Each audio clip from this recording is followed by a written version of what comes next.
நம்ம நயினார் ஐயா வந்தார். அவர் பாவம் டக்குன்னு இப்போ தான் கிளம்பி வந்திருப்பார் போல் இருக்கு. அந்த மாதிரி ஃப்ரெஷ்ஷாக வந்து இங்கே வருங்க.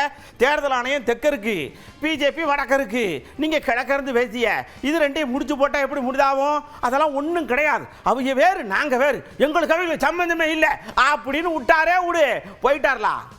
தேர்தல் ஆணையம் வந்து ஒரு இண்டிபெண்டன்ட் பாடி. இதில் யாரும் அங்கே பிஜேபி கட்சிக்காரங்க யாரும் இல்லை.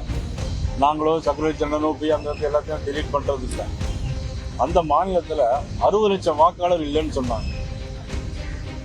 20 லட்சம் வாக்காளர் இறந்து போயிட்டாங்க. 30 லட்சம் வாக்காளர்கள் வெளியூரில் இருக்கிறாங்க.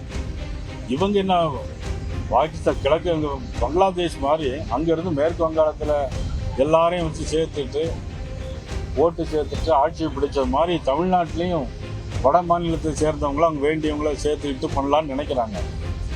இன்னொன்று, இந்தியாங்கிறது மிகப்பெரிய நாடு. உலகத்திலே மிகப்பெரிய தலைவர் நரேந்திர மோடி அவர்கள், பாரத பிரதமர் திரு நரேந்திர மோடி அவர்கள். ஒரு நம்மளுடைய முதலமைச்சர் தமிழ்நாட்டுக்குள்ள இருந்துட்டு இந்திய அளவில் போய் எங்கே போய் என்னத்தை பேச முடியும், என்னத்தை செய்ய முடியும்?